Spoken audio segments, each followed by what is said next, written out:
المقاسم تقسیم کرنے والے کی اجرت کے بیان میں حدثنا جعفر بن مصافر التنیسی حدثنا ابن ابی فدیک حدثنا الزمعی عن الزبیر بن عثمان عن عبد الله بن سراقة أن محمد بن عبد الرحمن بن ثوبان أخبره أن أبا سعيد الخدري أخبره أن رسول الله صلى الله عليه وسلم قال إياكم والخصامة. نبی کریم صلی اللہ علیہ وسلم نے فرمایا کہ تم قسامت سے بچو. قال راوی کہتے ہیں ہم نے کہا وما الخصامة، خصامہ کیا چیز ہے؟ قال الشيء يكون بين الناس فينتقص منه،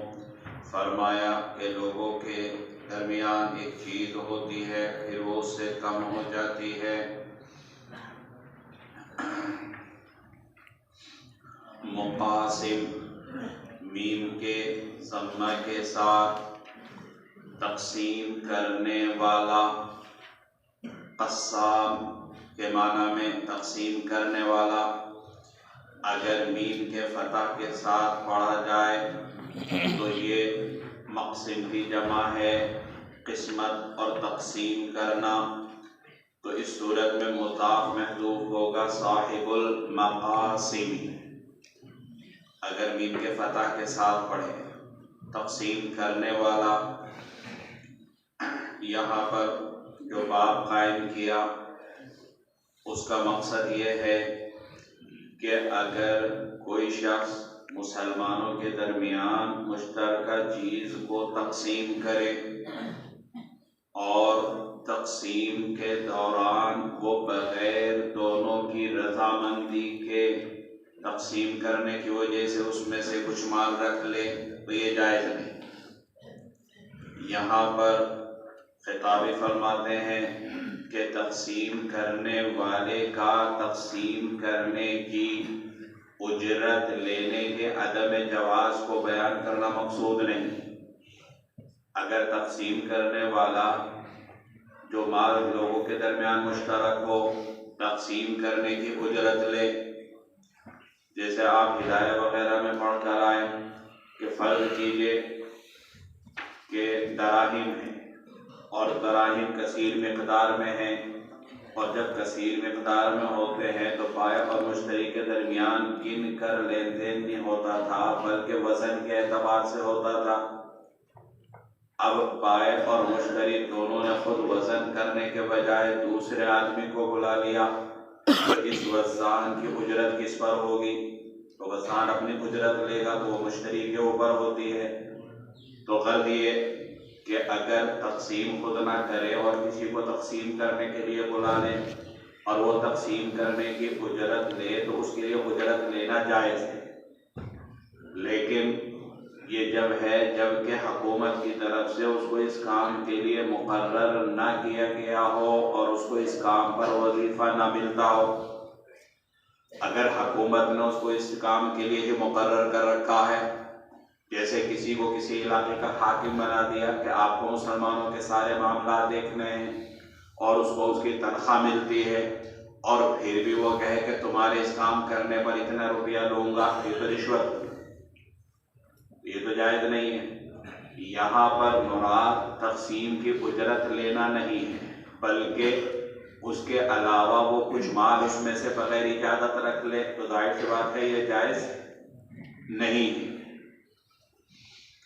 یہاں پر ابو سعید خدری رضی اللہ تعالیٰ عنہ کی روایت ہے، نبی کریم صلی اللہ علیہ وسلم نے فرمایا کہ تم قسامہ سے بچو، یعنی تقسیم کی اجرت لینے سے بچو. اجرت سے مراد معروف اجرت نہیں بلکہ تقسیم کے نام پر بغیر رضامندی کے کچھ مال لینے سے بچو. وَمَا الْقُسَامَةُ، یا تو صحابہ نے سوال کیا کہ یہ قسامہ کیا چیز ہے تو حضور صلی اللہ علیہ وسلم نے فرمایا الشیء یکون بین الناس فینتقص منہ، کہ لوگوں کے درمیان ایک چیز ہوتی ہے اور وہ کم ہو جاتی ہے. کم کیسے ہو جاتی ہے؟ کہ جو تقسیم کرنے والا ہے وہ اس میں سے کچھ مال اٹھا کر اپنے لیے رکھ لیتا ہے اب ظاہر سی بات ہے اگر وہ چیز دو آدمیوں کے درمیان مشترک ہے تو جتنی وہ ملنی چاہیے تھی یہ مال جب اس نے اسی میں سے نکال لیا تو وہ کم ہو جائے گی نہیں ہو جائے گی؟ تو یا تو صحابہ نے سوال کیا اور حضور اکرم صلی اللہ علیہ وسلم نے جواب دیا، یا پھر سند کے اندر جو راوی ہے ان میں سے کسی نے اپنے استاد سے سوال کیا، ان کے استاد نے یہ جواب دیا، دونوں احتمال ہیں۔ تو الشیء یکون بین الناس فینتقص منہ، یہ سائل کے سوال کے جواب کے اعتبار سے آپ کو اس کو محمول کرنا پڑے گا۔ اگر سائل صحابہ ہیں تو جواب دینے والے نبی کریم صلی اللہ علیہ وسلم ہیں، اور اگر سائل راویوں میں سے کوئی راوی ہے جس نے اپنے استاد سے سوال کیا تو اس کا استاد جواب دینے والا ہے جنہوں نے اسامہ کی تفسیر بیان کی ہے۔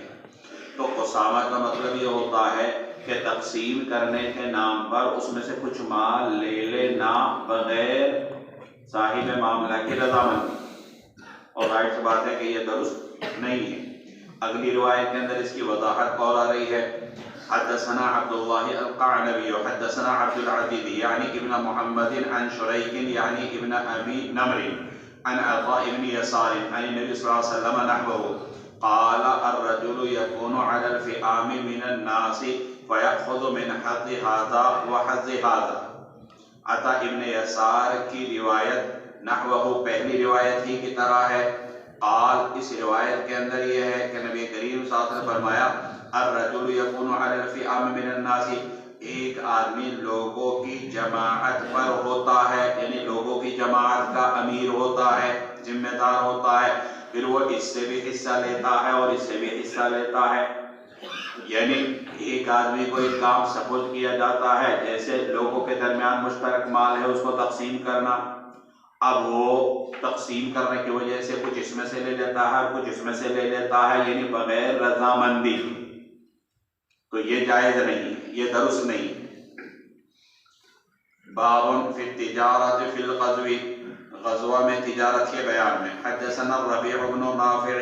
حدثنا معاویہ یعنی ابن سلام عن زید یعنی ابن سلام انه سمع ابا سلام یقول حدثني عبید اللہ بن سلمان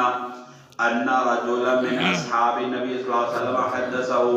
قال فلما فتحنا خیبر اخرجوا غنائمهم من المتاع والسبیل، نبی کریم صلی اللہ علیہ وسلم کے صحابہ میں سے ایک صحابی نے بیان کیا کہ جب ہم نے خیبر فتح کیا تو لوگوں نے اپنے غنیمت میں سے مال اور قیدیوں کو نکالا، فجعل الناس يتبايعون غنائمهم، لوگ اپنے غنیمت کو ایک دوسرے کو بیچنے لگے۔ فجاء رجل، اتنے میں ایک آدمی آیا، فقال یا رسول اللہ لقد ربحت ربحا ما ربح اليوم مثله احد من آل هذا الوادی، اور کہا کہ اللہ کے رسول میں نے اتنا نفع کمایا کہ آج اس جیسا نفع اس وادی میں کسی نے نہیں کمایا۔ قال ویحک وما ربحت، نبی کریم صلی اللہ علیہ وسلم نے پوچھا اوفو وما ربحت، کتنا نفع کمایا؟ قال ما زلت ابیع وابتاع حتی ربحت 300 اوقیۃ، ان صحابی نے کہا کہ میں برابر بیچتا اور خریدتا رہا یہاں تک کہ 300 اوقیہ کا مجھے نفع ہوا۔ فقال رسول اللہ صلی اللہ علیہ وسلم انا انبئک بخیر الرجل ربح، قال ما هو یا رسول اللہ؟ قال رکعتین بعد الصلاۃ، حضور صلی اللہ علیہ وسلم نے فرمایا میں تمہیں اس سے بہتر آدمی بتلاؤں کہ جس نے نفع کمایا؟ کہنے لگے کہ وہ کون یا رسول اللہ؟ تو فرمایا کہ جس نے 2 رکعت نماز ادا کی فرض نمازوں کے بعد۔ یہاں پر ابو داؤد نے باب قائم کیا کہ غزوے میں جہاد میں تجارت کرنا، غزوے کے اندر تجارت کرنے میں کے تحت یہ روایت بیان کی کہ جب غزوہ خیبر فتح ہوا اور لوگوں کو بہت سا مال غنیمت ملا، اس میں مال بھی ملا قیدی بھی ملے، اب لوگ ایک دوسرے کو وہ سامان بیچنے لگے، اور ایک آدمی آ کر کہتا ہے کہ میں نے سامان بیچا خریدا تو اس میں اتنا نفع ہوا کہ 300 اوقیہ چاندی یعنی تقریباً 12,000 درہم کا مجھے نفع ہوا. تو مجھ سے زیادہ نفع تو آج کسی کو ہوا ہی نہیں.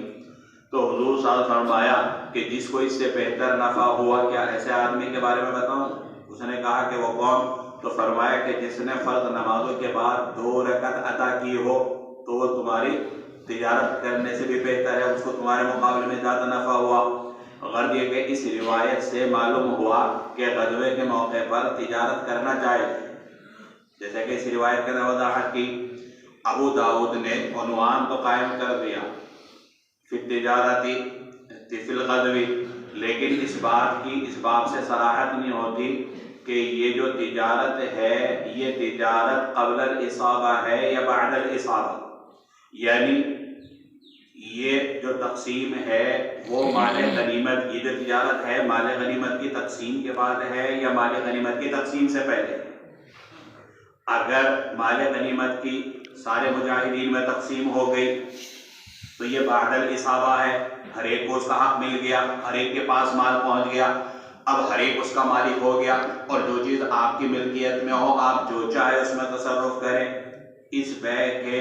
عدم جواز کا کوئی قائل نہیں، سب کے نزدیک یہ بیع جو بعد الاصابہ ہوتی ہے وہ جائز ہے. لیکن یہاں پر یہ وضاحت نہیں کہ یہ جو بیع ہوئی ہے یہ قبل الاصابہ ہوئی یا بعد الاصابہ، یعنی مال غنیمت کی تقسیم سے پہلے یا مال غنیمت کی تقسیم کے بعد. اگر بعد الاصابہ ہے تو اس کے جواز کے سب قائل ہیں، اور اگر قبل الاصابہ ہے تو اس میں فقہاء کا اختلاف ہے. امام شافعی علیہ رحمہ کے یہاں قبل الاصابہ دار الحرب میں قبل الاصابہ غنیمت کی تجارت جائز ہے، اور حنفیہ اور مالکیہ کے یہاں قبل الاصابہ دار الحرب میں تجارت جائز نہیں. امام احمد کے 2 روایتیں ہیں، ایک روایت کے مطابق وہ امام شافعی کے ساتھ ہیں اور ایک روایت کے مطابق حنفیہ اور مالکیہ کے ساتھ ہیں. ابو داؤد کا رجحان شوافع کی طرف ہے. یہ جو اختلاف ہے یہ ایک دوسرے مسئلے پر متفرع ہے، اور وہ یہ ہے کہ کیا محض استیلاء سے کفار کا غلبہ ثابت ہو، محض استیلاء سے غلبہ ثابت ہو جاتا ہے یا نہیں؟ امام شافعی کے یہاں استیلاء سے، یعنی اگر مسلمانوں نے کافروں کے مال پر غلبہ پا لیا تو محض غلبہ پانے سے ان کا قبضہ ثابت ہو جائے اگرچہ بھی تقسیم نہ ہوئی. اور جب استیلاء سے غلبہ ثابت ہو گیا، قبضہ ثابت ہو گیا تو بیع جائز ہے. لیکن احناف فقہا کے یہاں ایک قاعدہ ہے جو قواعد الفقہ میں پڑھیں گے، اس کے اندر یہ ہے کہ تقسیم سے جو غنیمت ہے، مال غنیمت آپ نے حاصل کیا تو لینے سے آپ کا حق ثابت تو ہو جاتا ہے، کیونکہ وہ مجاہدین ہی کا حق ہے، غیر مجاہدین کو نہیں ملتا. اور یہ حق مستحکم ہوتا ہے احراز سے. احراز یعنی دار الحرب سے جو مال دار الاسلام میں منتقل ہو جائے گا تو اب حق مستحکم ہو جاتا ہے، مضبوط ہو جاتا ہے، متیقن ہو جاتا ہے. لیکن بغیر احراز کے ابھی وہ متیقن نہیں ہوتا، مستحکم نہیں ہوتا. تو اسی وجہ سے جب وہ مستحکم نہیں ہوا تو گویا قبل الاصابہ امام ابو حنیفہ کے یہاں یہ بیع جائز نہیں ہوگی، حنفیہ اور مالکیہ کے یہاں. اب رہ گئی یہ روایت جس سے امام ابو داؤد بظاہر جواز کو ثابت کرنا چاہتے ہیں، تو یہاں پر جواز اس روایت سے ثابت نہیں ہوتا. حنفیہ اور مالکیہ اس کو بعد الاصابہ پر محمول کرتے ہیں، بعد التقسیم پر محمول کرتے ہیں، اور وہ یہ کہتے ہیں کہ ہو سکتا ہے کہ صحابہ کی کسی ضرورت کی وجہ سے حضور صلی اللہ علیہ وسلم نے دار الحرب میں ہی اس مال کو تقسیم کر دیا ہو، اور جب دار الحرب میں ہی، اگرچہ تقسیم دار الاسلام میں آنے کے بعد ہونی چاہیے لیکن کسی ضرورت کی وجہ سے آپ صلی اللہ علیہ وسلم نے دار الحرب میں ہی تقسیم کر دیا ہو، اور دار الحرب میں جب تقسیم ہو گئی اب اس کے بعد یہ بیع ہو رہی، خرید و فروخت ہو رہی، تو یہ تو جائز ہے، ہم بھی اس کے جواز کے قائل ہیں. یا پھر یہ کہ خیبر کے بعد علاقے وہ تو غلبے کی وجہ سے فتح ہوئے اور بعض صلح کی وجہ سے، اور صلح جو ہوئی ظاہر سی بات ہے کہ وہ غلبے کے بعد، پہلے تو لڑائی ہوئی اور جب مخالفین نے دیکھا کہ ہمارے کچھ علاقے فتح ہو چکے اور لڑنے کا کوئی فائدہ نہیں، تو انہوں نے صلح کر لی۔ تو جب کچھ علاقے پہلے فتح ہو چکے تھے تو گویا خیبر دارالاسلام بن چکا تھا، اور جب خیبر دارالاسلام بن چکا تھا تو احراز پایا گیا، اور جب احراز پایا گیا تو اب جو تجارت ہو رہی وہ احراز کے بعد ہو رہی، بعد الاصابہ ہو رہی، اور اس کے جواز کے ہم بھی قائل ہیں، اس میں ہمارا اور تمہارا کوئی اختلاف ہے ہی نہیں، تو لہذا جواز کے اوپر اس روایت کو پیش کرنا درست نہیں ہے۔ باب فی حمل السلاح الی ارض العدو، ہتھیاروں کو دشمن کی سرزمین کی طرف منتقل کرنا۔ حدثنا مسدد حدثنا یونس عیسی بن یونس حدثنا ابی عن ابی اسحاق عن ذی الجوشن رجل من الضباب، قبیلہ ضباب کے ایک شخص ذی الجوشن سے روایت ہے، قال اتیت النبی صلی اللہ علیہ وسلم بعد ان فرغ من اہل بدر بابن فرس لی یقال لها القرحاء، کہتے ہیں کہ میں حضور صلی اللہ علیہ وسلم کے پاس آیا اہل بدر سے فارغ ہونے کے بعد، یعنی جب جنگ بدر نمٹ گئی تو میں آپ صلی اللہ علیہ وسلم کے پاس آیا ایک گھوڑے کا بچہ لے کر، اس گھوڑی کو قرحہ کہا جاتا ہے، جو بچہ لے کر آیا اس کو نہیں بلکہ اس کی اماں کو، کیونکہ جانور اپنی ماں کی طرف منسوب ہوتے ہیں نہ کہ باپ کی طرف، تو ایک گھوڑی کا بچہ میں لے کر آیا جس گھوڑی کا نام قرحہ تھا، فقلت میں نے کہا یا محمد انی قد جئتک بابن القرحاء لتتخذه، میں نے کہا اے محمد میں قرحہ کا بچہ لے کر آیا ہوں تاکہ آپ اس کو لے لیں، قال لا حاجت لی فیہ فإن شئت ان عقیدک به المختارۃ من دروع بدر فعلت، حضور صلی اللہ علیہ وسلم نے فرمایا مجھے اس کی کوئی ضرورت نہیں، بس اگر تو چاہے تو میں تجھے اس کے بدلے میں بدر کی زرہوں میں سے عمدہ زرہ دے سکتا ہوں، فعلت تب تو میں لے سکتا ہوں، قلت ما كنت عقیدہ اليوم بغرۃ، میں نے کہا کہ میں آج اس کے بدلے میں گھوڑا بھی نہیں لوں گا، قال فلا حاجت لی فیہ، حضور صلی اللہ علیہ وسلم نے فرمایا مجھے اس کی کوئی ضرورت نہیں۔ پہلے روایت کا مفہوم سمجھ لیجئے کہ ذی الجوشن، یہ ابھی تک جب یہ واقعہ روایت کے اندر جو ہے اس کو بیان کیا گیا مسلمان نہیں ہوئے، اسی لیے راوی کہتا ہے کہ یہ کہتے ہیں فقلت یا محمد، تو انہوں نے صرف نبی کریم صلی اللہ علیہ وسلم کا نام ذکر کیا کیونکہ اس وقت تک یہ مسلمان نہیں ہوئے تھے، ان کے نام کے بارے میں مختلف روایات ہیں، بعض نے کہا ان کا نام عثمان، بعض نے کہا ان کا نام اوس، بعض نے شرحبیل ان کا نام لکھا ہے، بعد میں یہ مسلمان ہو گئے تھے۔ تو یہ بدر سے فراغت کے بعد ایک گھوڑی کا بچہ، جس گھوڑی کو قرحہ کہا جاتا ہے، اس کا بچہ لے کر آئے اور کہنے لگے اے محمد یہ آپ کے لیے میں لے کر آیا ہوں، یعنی آپ یہ رکھ لیجئے، تو حضور صلی اللہ علیہ وسلم فرمایا لا حاجت لی فیہ، مجھے اس کی کوئی ضرورت نہیں، یعنی میں مفت میں نہیں لوں گا، اگر تم چاہو تو اس کے بدلے میں تمہیں بدر میں ملنے والی زروں میں سے ایک زرہ دے سکتا ہوں، اگر تم اس کو زرہ کے بدلے میں مجھ سے خریدنا چاہو، مجھ سے لینا چاہو تب تو میں لے لوں گا، لیکن مفت میں دینا چاہتا ہو تو مجھے اس کی کوئی ضرورت نہیں۔ وہ کہنے لگا کہ میں آج اس کے بدلے میں ایک گھوڑا بھی نہیں لوں گا، ظاہر بات ہے گھوڑے کی قیمت جو ہے زرہ کے مقابلے میں زیادہ ہے، تو اگر آپ اس سے بڑی کوئی چیز دیں میں اس کے بدلے نہیں لوں گا، میں تو آپ کو مفت میں دینا چاہتا ہوں، تو حضور صلی اللہ علیہ وسلم نے فرمایا کہ مجھے اس کی کوئی ضرورت نہیں۔ یہاں پر باب قائم کیا حمل السلاح الی ارض العدو، ہتھیاروں کو دشمن کی سرزمین کی طرف منتقل کرنا، یعنی کیا ہتھیار ایک مسلمان کفار کو بیچ سکتا ہے یا نہیں، یا ہبہ کر سکتا ہے یا نہیں؟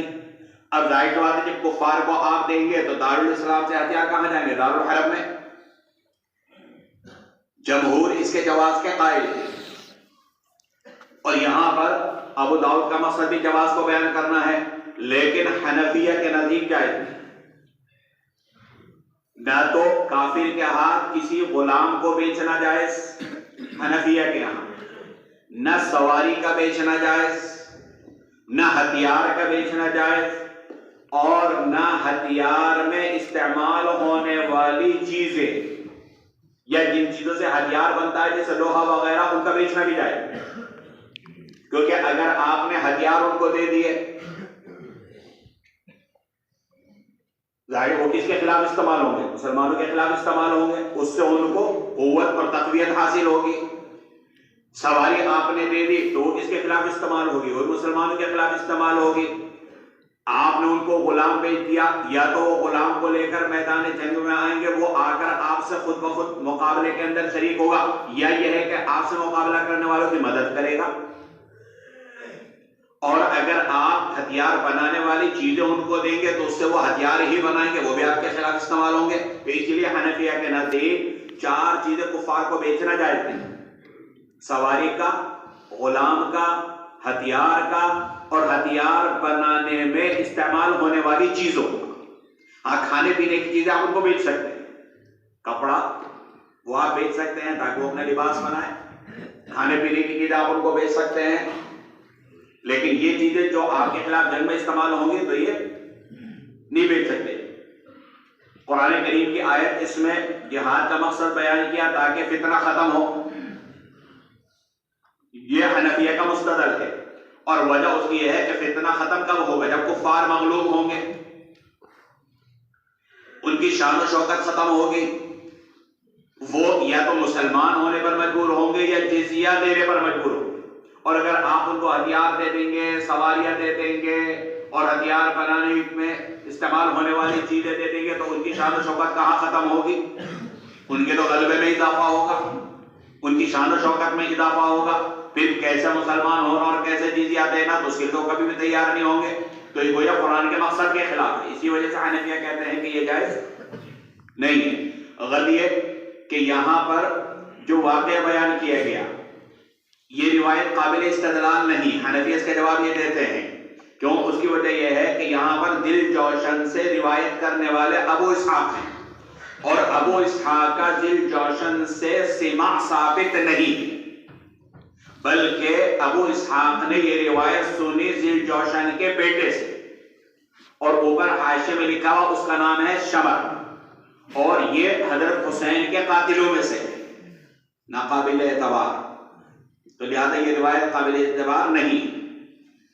دوسری روایت موجود ہے جس میں نبی کریم صلی اللہ علیہ وسلم نے کفار کو ہتھیار بیچنے سے منع فرمایا، تو ان روایات کی روشنی میں علماء احناف کہتے ہیں کہ کفار کو 4 چیزیں جیسے ان کا تذکرہ آیا، سواری، غلام، ہتھیار بنانے میں استعمال ہونے والی چیزیں، ان کا بیچنا جائز نہیں ہے۔ باب فی الاقامۃ بارض الشرک، شرک کی سرزمین میں، مشرکوں کے گھر میں یعنی دار الحرم میں اقامت کے بیان میں۔ حدثنا محمد بن داؤد بن سفیان حدثني يحيى بن حسان قال اخبرنا سليمان بن موسى ابو داؤد قال حدثنا جعفر بن سعد بن سمرة بن جندب قال حدثني خبيب بن سليمان عن ابي سليمان بن سمرة عن سمرة بن جندب اما بعد قال رسول الله صلى الله عليه وسلم من جامع المشرك وسكن معه فإنه مثله۔ نبی کریم صلی اللہ علیہ وسلم نے فرمایا من جامع المشرک، کہ جو مشرکوں کے ساتھ سکونت اختیار کرے، مشرکوں کی صحبت اختیار کرے، فإنه مثله، تو اسی جیسا ہے۔ نبی کریم صلی اللہ علیہ وسلم کے اس فرمان کا ایک مقصد تو یہ ہے من جامع المشرک وسکن معه فی دار واحدۃ، یعنی ایک ہی گھر میں ان کے ساتھ سکونت اختیار کرنا، ایک ہی فلیٹ میں رہ رہے، اس میں وہ بھی رہ رہے اور آپ بھی رہ رہے، فإنه مثله، یا پھر فی بلد واحد، اور بلد کا اطلاق ملک کے اوپر بھی ہوتا ہے، ایک ہی ملک کے اندر ان کے ساتھ رہنا۔ تو اس صورت میں یہ روایت زجر و توبیخ پر محمول ہو، اپنے اصل معنی میں نہیں ہوگی فإنه مثله، زجر و توبیخ پر۔ کیوں؟ اس لیے کہ جب آپ ایک کمرے میں اور ایک گھر میں ان کے ساتھ رہ رہے تو ظاہر سی بات ہے صحبت کا کچھ نہ کچھ تو اثر ہوتا ہے، تو اس لیے منع کیا۔ تو یہ زجرن اور توبیخن ہے کہ اسے اجتناب کرنا چاہیے، پرہیز کرنا چاہیے۔ اور ایک معنی یہ ہے من جامع المشرک فی الرسوم والعادات والہیئت، رسم و رواج میں، عادات میں، کردار میں، کھانے پینے میں، لباس میں، حلیے میں، انہی جیسے اگر حلیہ اختیار کرتا ہے تو یہ اپنے حقیقی معنی پر محکوم ہے. من تشبہ بقوم فہو منہم. تو گویا اس روایت کا خلاصہ نکلتا ہے اور اس سے اشارہ نکلتا ہے کہ دارالحرب سے دارالاسلام کی طرف ہجرت کر لینی چاہیے. یہ گویا یہاں پر کتاب الجہاد کا یہ آخری باب ہے. ابو داؤد نے عجیب و غریب ترتیب رکھی. کتاب الجہاد کے آغاز میں سب سے پہلا باب جو قائم کیا وہ ہجرت کا کیا، اور باب کا اختتام بھی جس باب پر کیا اس سے بھی اشارہ ہے کہ چلے جانا چاہیے، آگے کچھ مت پوچھنا. اول کتاب الخراج والفی والامارہ،